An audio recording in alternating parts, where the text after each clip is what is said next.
Una vez más, aquí listos para continuar con el estudio del Evangelio de San Lucas. Así que vamos a orar para comenzar nuestro estudio. Agradecidos, Padre Celestial, por esta oportunidad de seguir estudiando este maravilloso libro, este Evangelio que nos ha enseñado tantas cosas y nos ha ayudado a conocer más a Jesucristo, tu Hijo. Gracias, Padre, por esta linda oportunidad que tenemos de abrir el libro sagrado para escudriñarlo, para mirarlo de cerca y para poder conocer más a Jesucristo, en el único, que es el único en quien podemos tener vida eterna, porque así lo dice San Juan 17:3, que justamente por conocerte a ti y a Él vamos a tener la vida eterna. Señor, gracias por tu bondad, gracias por tu misericordia, en el nombre de Jesús. Amén. Es un gran placer poderles tener otra vez. Quiero recordarles que en mi canal de YouTube, Frank Flores Bible, allí pueden encontrar todos los capítulos de esta serie acerca del Evangelio según San Lucas. Esta tarde estuve conversando con un amigo mío de Maryland. Él y yo estuvimos estudiando teología juntos hace algunos años atrás. Y él ha estado escuchando mis series y me estaba dando algunas recomendaciones. Yo estaba así como que estuvimos él y yo así como que argumentando de parte y parte el por qué sí, el por qué no, el por qué esto y por qué aquello.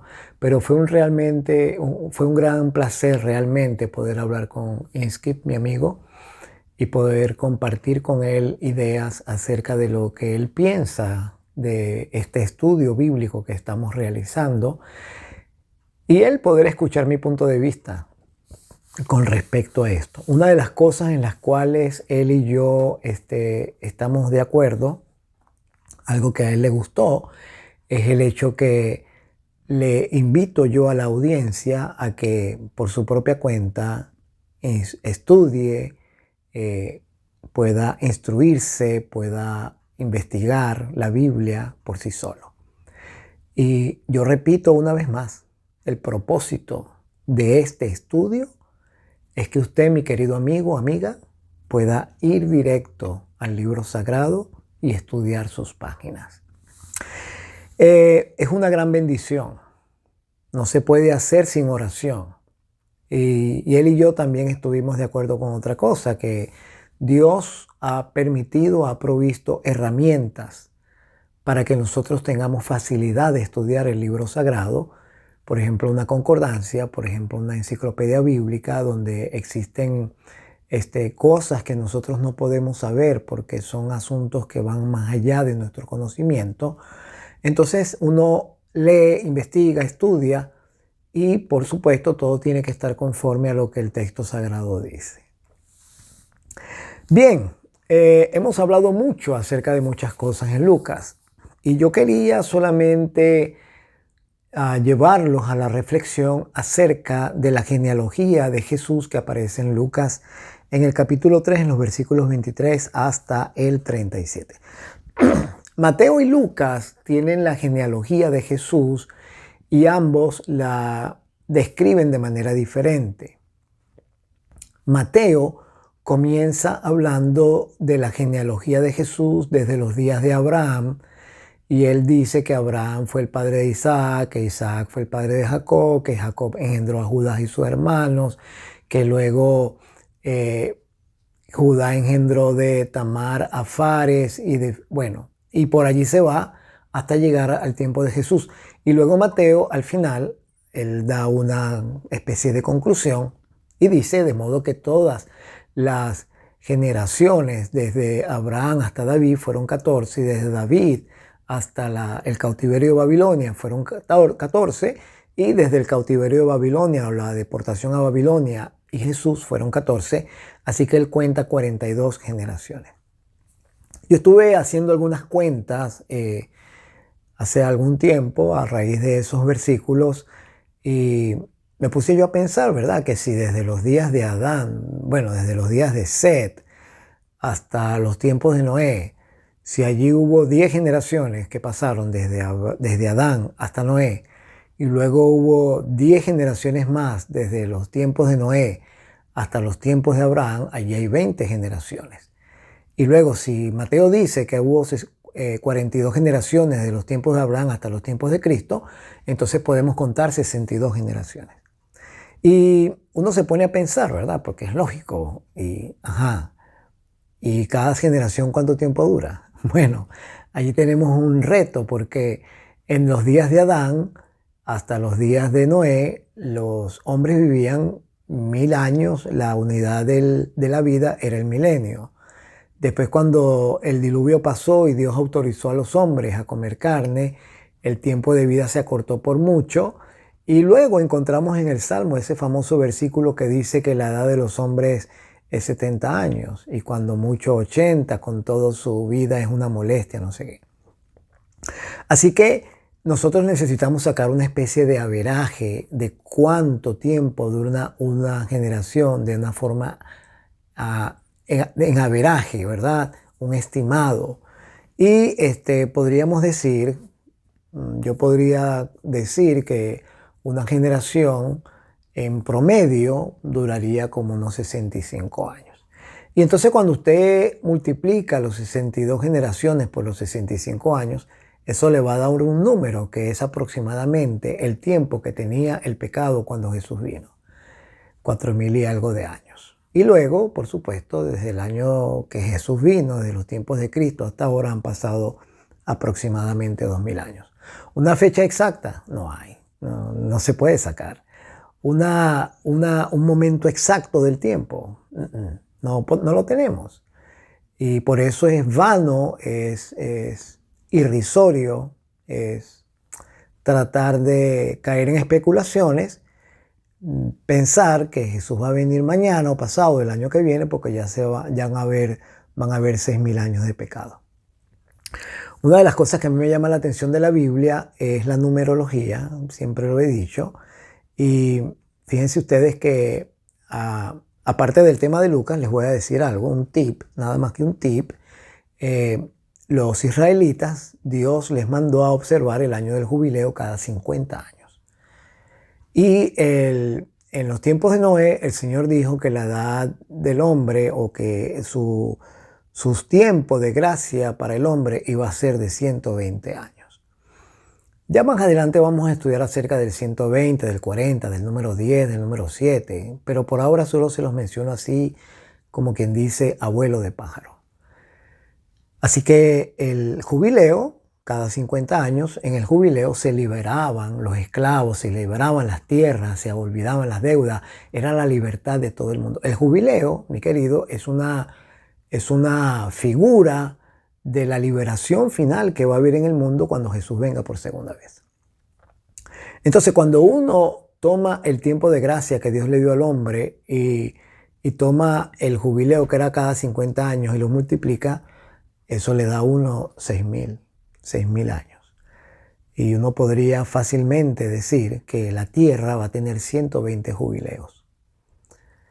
Es decir, que cada 50 años había un jubileo, ya multiplicado por 120, ¿verdad? Eso da 6000, es decir, 120 jubileos y luego pues se cumplirán 6000 años de pecado.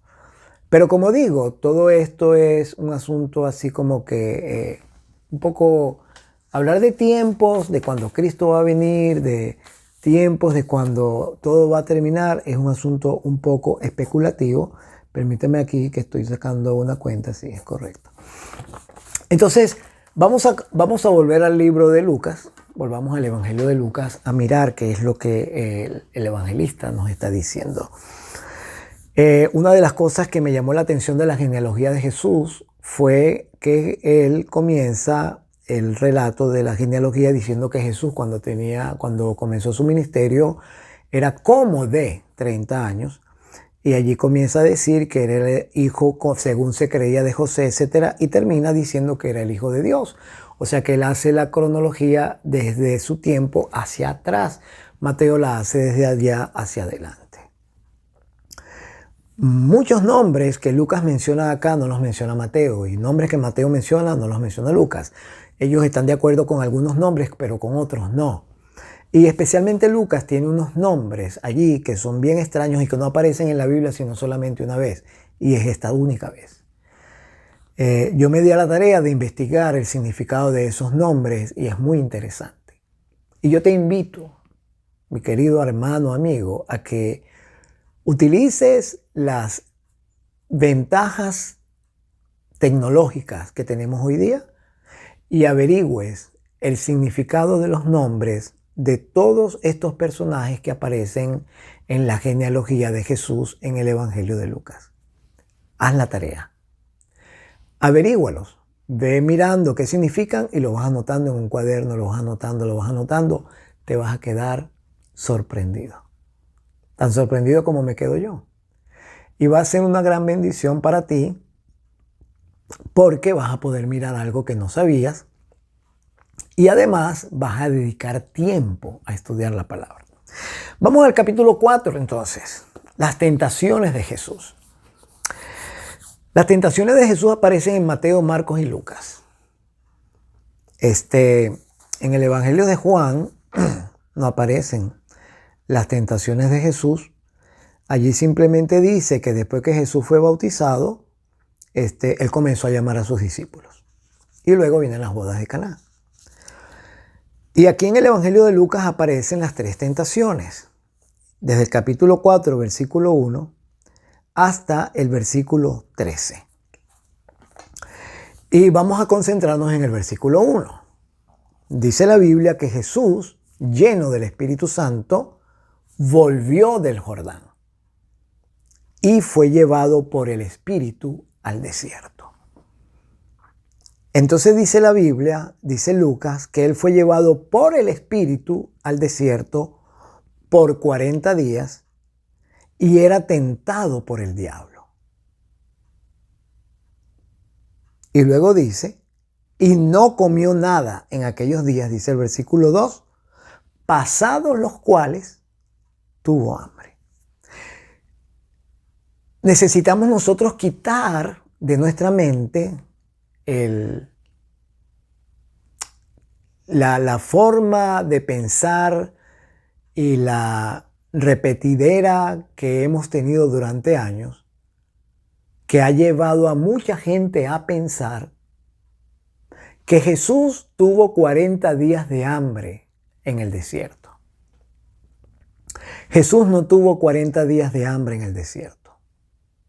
Jesús pasó 40 días en ayuno en el desierto, pero no pasó 40 días de hambre en el desierto. La Biblia dice que pasados los 40 días le dio hambre. En otras palabras, la Biblia está diciendo que el Espíritu Santo lo llevó al desierto y lo llevó con algún propósito. En el Evangelio según San Mateo,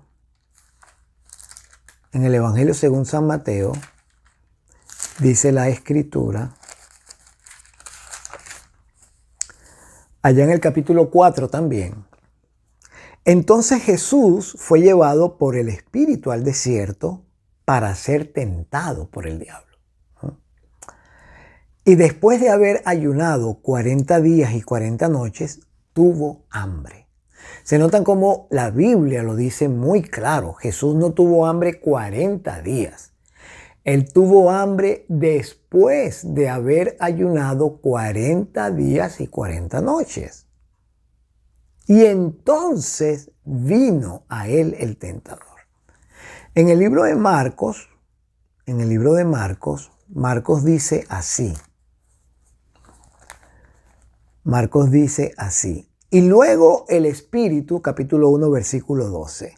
Luego el Espíritu lo impulsó al desierto y estuvo allí en el desierto 40 días y era tentado por Satanás y estaba con las fieras y los ángeles le servían. Bueno, Marcos resume completamente el momento de la tentación de Jesús.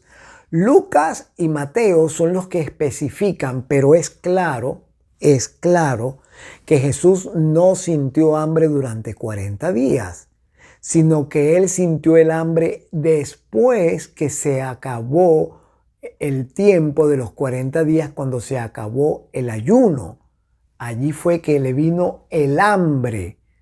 De los 40 días le vino de repente a su cuerpo, a su estómago. ¿Y por qué no había sentido hambre Jesús? Bueno, la pregunta a contestar es, ¿qué estaba haciendo Jesús en el desierto durante 40 días y 40 noches? El Evangelio de Juan registra que el Bautista, cuando miró a Jesús después de haber regresado del desierto, dijo esto. Cuando le estaban preguntando a Juan quién era él dijo, versículo 23 del capítulo 1, yo soy la voz de uno que clama en el desierto. Noten ustedes lo que Juan está diciendo. Juan le está diciendo a los fariseos y a los de su época que él es la voz. Él es solo una voz. ¿La voz de quién? La voz de uno que clama en el desierto. ¿Quién clamaba en el desierto? Jesús. Y no me crean a mí, porque para ti de repente esto puede parecer un poco así como que fuera de lugar, así como que jalado por los cabellos, una conclusión demasiado especulativa tal vez. Pero escucha lo que dice la Biblia. Yo soy la voz de uno que clama en el desierto. Enderezad el camino del Señor, como dijo el profeta Isaías. O sea que Juan estaba enderezando el camino de aquel que clamaba en el desierto. Y le preguntaron y le dijeron, ¿por qué pues bautizas si tú no eres el Cristo, ni Elías, ni el profeta? Y Juan les respondió diciendo, yo bautizo con agua.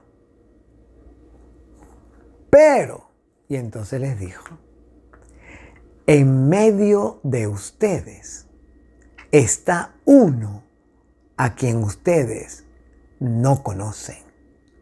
O sea, que ahora Juan está viendo a Jesús que está en medio de ellos y no lo conocen.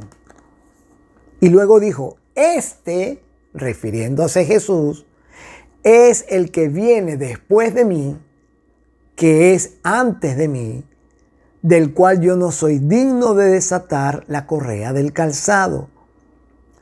Y luego dice en el versículo 29, para reforzar la idea de lo que les estoy diciendo, el siguiente día que Juan declaró a ese que clamaba en el desierto, que estaba en medio de ellos, dice la Biblia que el siguiente día vio Juan a Jesús que venía a él y dijo, he aquí el Cordero de Dios que quita el pecado del mundo. Y ahora escuchen lo que dice. Este es aquel de quien yo dije, después de mí viene un varón que es antes de mí porque era primero que yo y yo no lo conocía. Pero para que fuese manifestado a Israel, por eso vine yo bautizando con agua. Y también Juan dio testimonio diciendo, yo vi al Espíritu que descendía del cielo como paloma y permaneció sobre él. Así que hermanos, claramente Jesús fue al desierto a clamar. ¿A qué vino Jesús al mundo? A salvar a una tierra, a un mundo que se estaba muriendo en el pecado. Jesús fue al desierto a clamar. Lo que hizo Jesús en el desierto es la misma experiencia que le pasó a Moisés en el Sinaí. Moisés fue llamado al monte a un encuentro con Dios por 40 días y mi amigo y yo estuvimos hablando acerca de eso. Y después de haber pasado los 40 días, él no comió. Moisés no comió ni bebió en 40 días y él no se murió de hambre.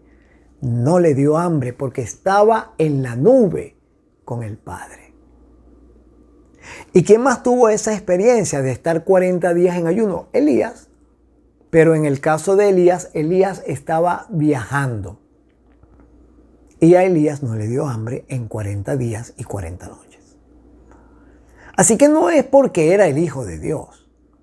Él era un ser humano, Jesús. Y ayunó durante 40 días y 40 noches.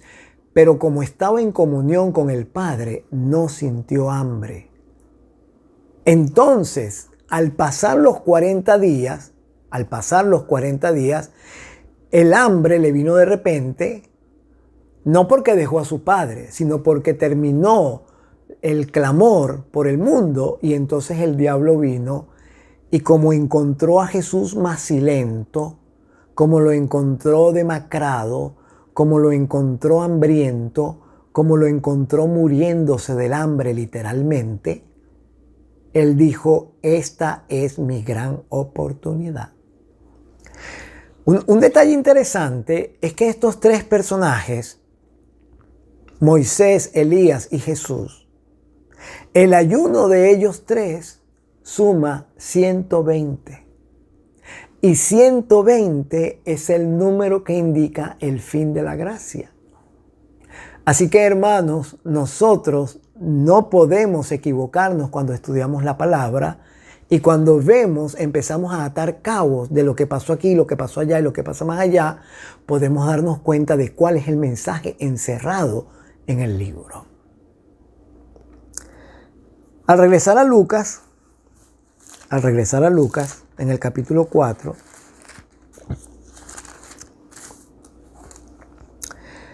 vemos que dice, entonces el diablo le dijo, si eres hijo de Dios, di a esta piedra que se convierta en pan.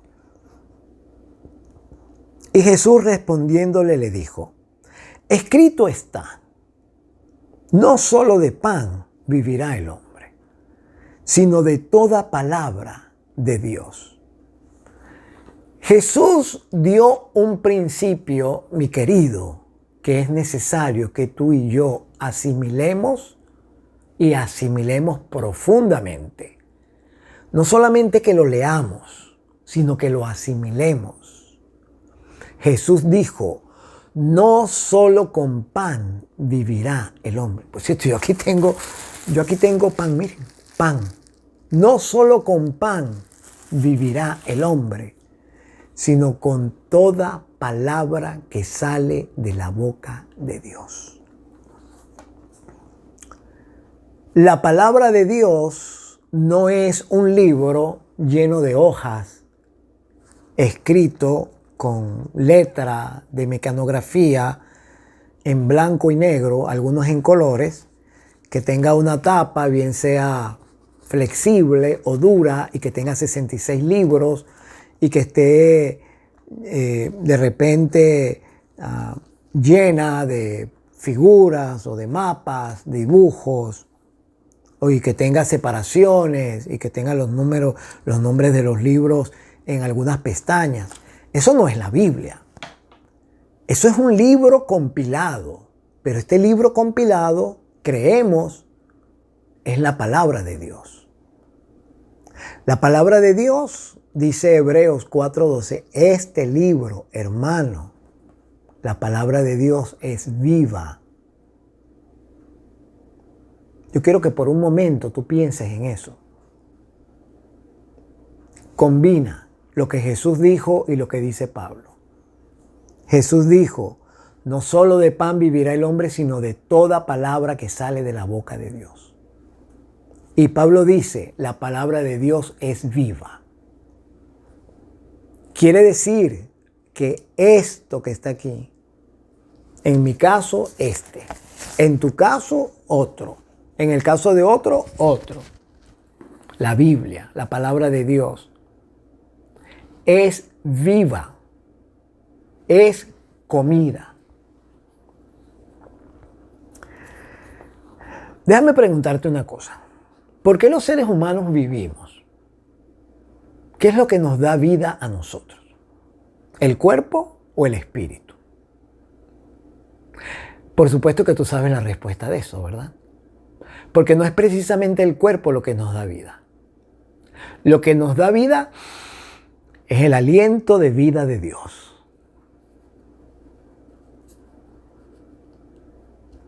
El apóstol Pablo lo dijo. Jesús lo dijo. No vamos a ir al apóstol Pablo. Vamos a ir a Jesús, que dijo: el espíritu es el que da vida. La carne para nada aprovecha. Las palabras que yo os he hablado, dijo Jesús, son espíritu y son vida. El alimento, el pan físico, sirve para nosotros mantener nuestro cuerpo. Pero el pan físico no nos da vida. La vida la da Dios. Tú puedes comer muy bien. Muy bien. Tú puedes comer los mejores manjares y a lo mejor te ves deteriorado físicamente. Yo por lo menos, yo como bien y soy delgado. Yo soy una persona delgada. Yo no peso mucho y tampoco soy una persona musculosa como otros, ¿no?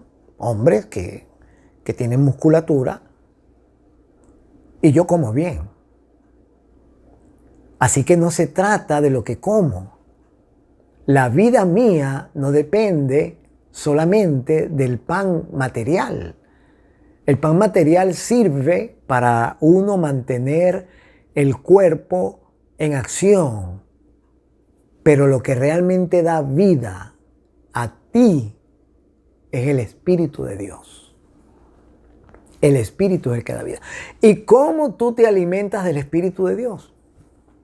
Las palabras que yo os he hablado son espíritu y son vida.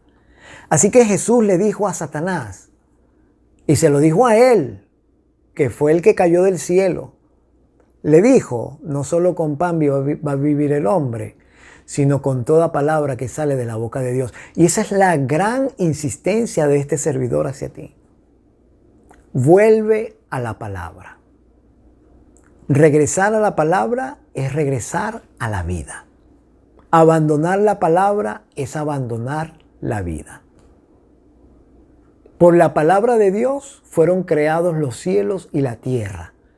Porque Él dijo y fue hecho. Él mandó y existió. La palabra de Dios es en sí misma vida. Por eso, mi querido, cuando abrimos la palabra y cuando pedimos a Dios que envíe su Espíritu para que nos enseñe y nos ayude a alimentarnos de la palabra, lo único que estamos pidiendo al Señor es que nos dé vida.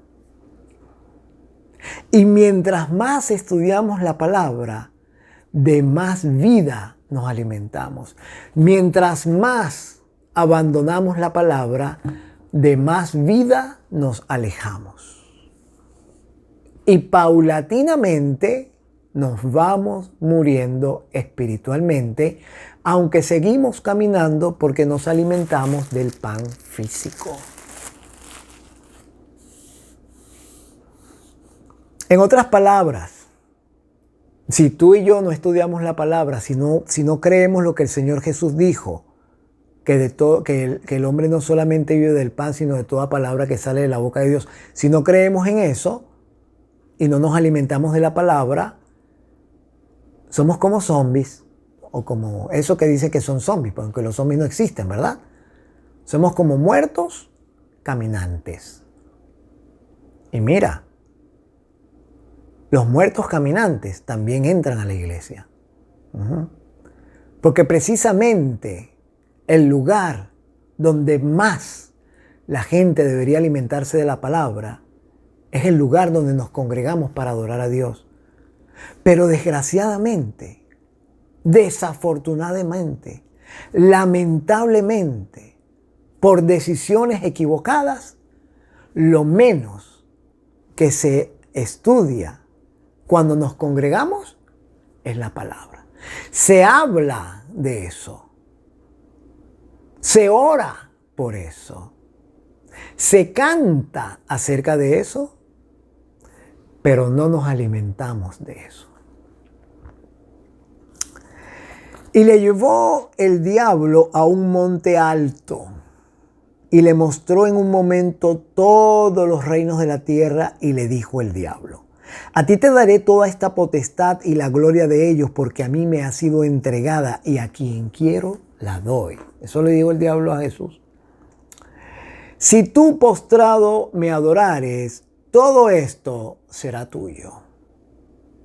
Y respondiendo Jesús le dijo: vete de mí, Satanás, porque está escrito: al Señor tu Dios adorarás y a Él solo servirás. Es interesante cómo Lucas colocó las tentaciones de Jesús en un orden diferente a como las hizo Mateo.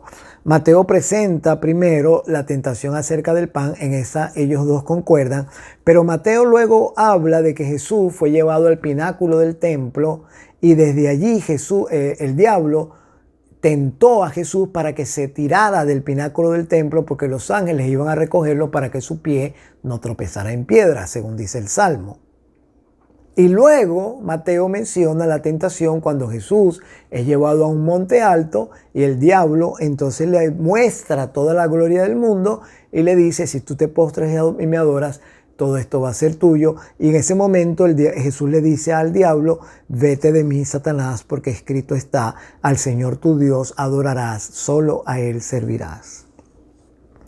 En esta tentación vamos a ir a la segunda, vamos a ir a la tercera tentación, que en Mateo es la segunda, donde el Señor es llevado a Jerusalén. O sea, el diablo, hermano, cargó a Jesús y se lo llevó a Jerusalén.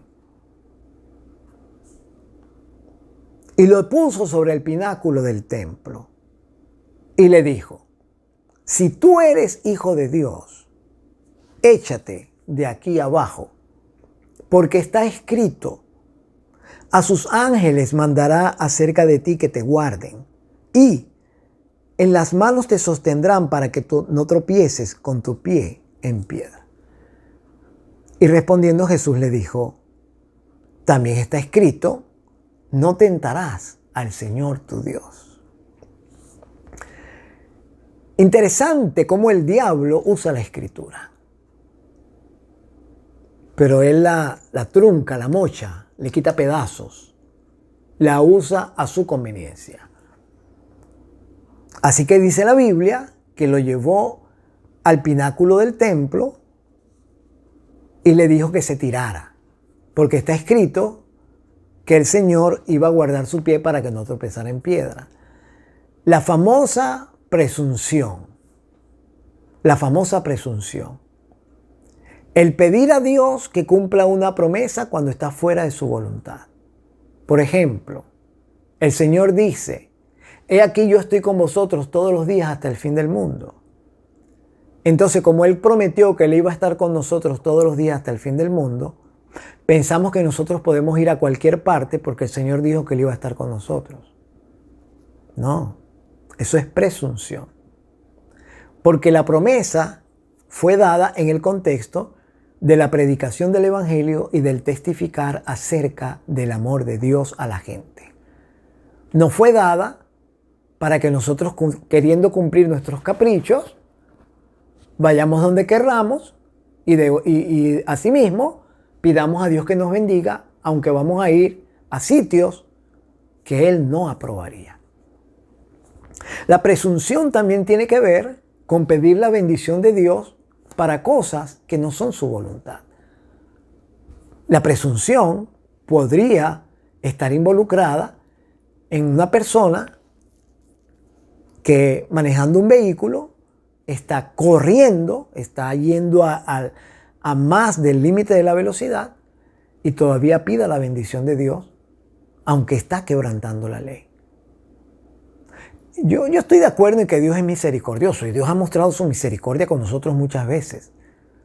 Pero una cosa es su carácter de misericordia. Una cosa es que Él sea misericordioso y otra cosa es que abusemos de su misericordia.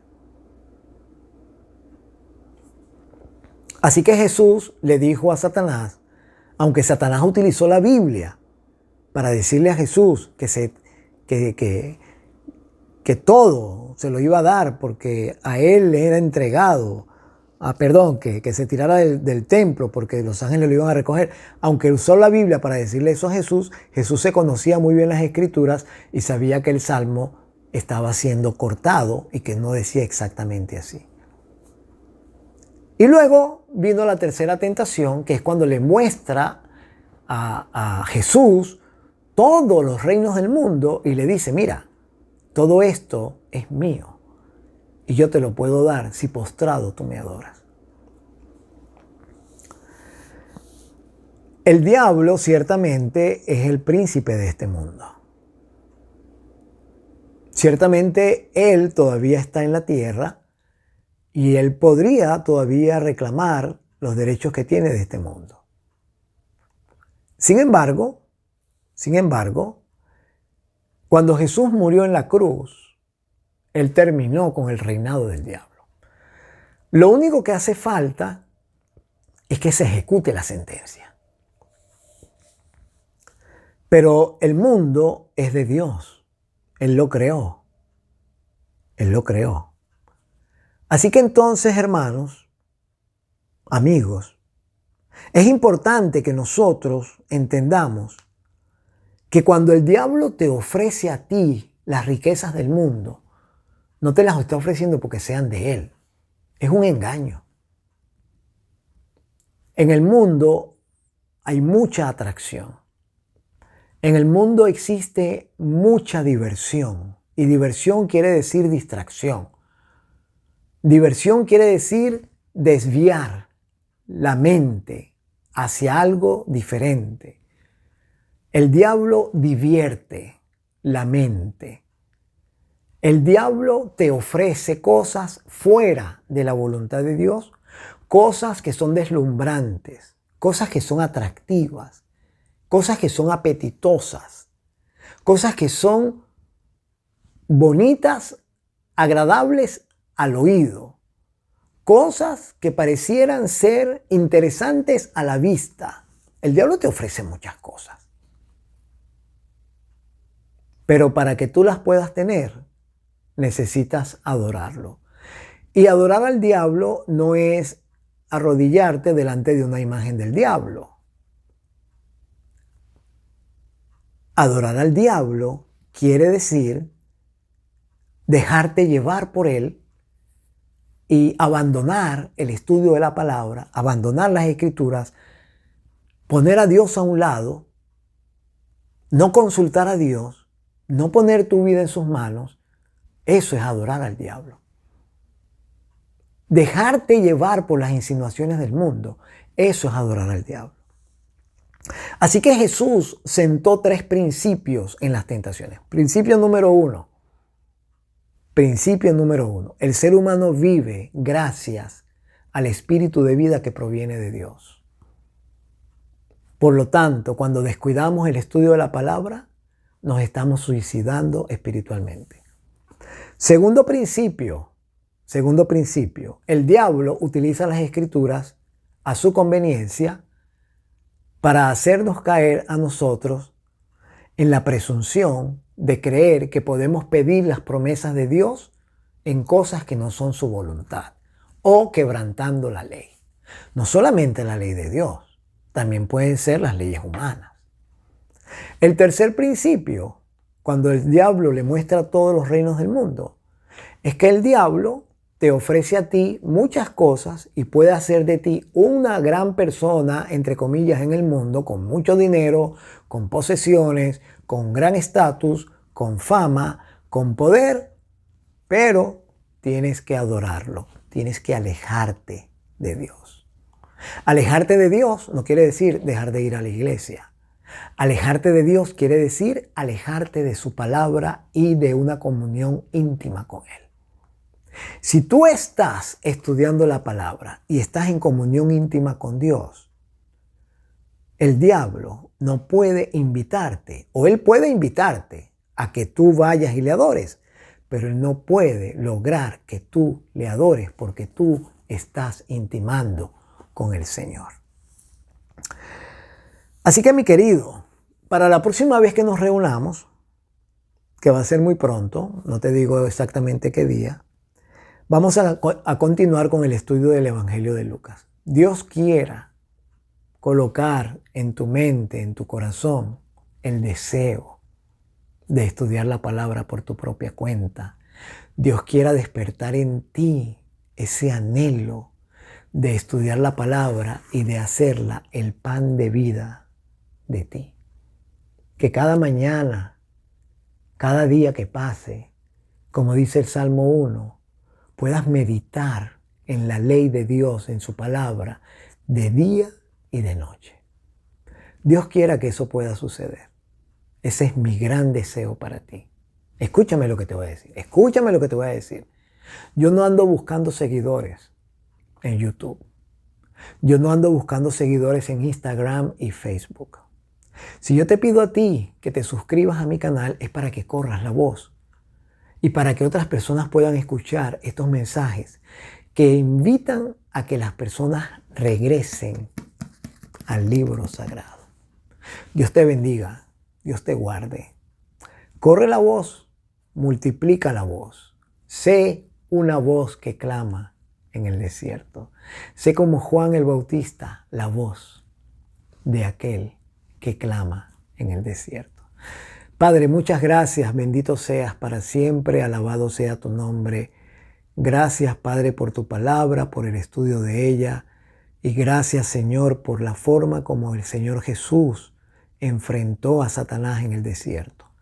Danos, Padre Celestial, la capacidad de nosotros poder responder de la misma manera a las tentaciones e insinuaciones del diablo que se nos presentan cada día. Perdona nuestra fragilidad como seres humanos, perdona nuestros pecados, limpia, Señor, nuestra mente y corazón y danos tu paz. Muchas gracias, oh Padre Celestial, en el nombre de Jesús. Amén. Que seamos bendecidos todos y nos vemos pronto para continuar estudiando el Evangelio de Lucas.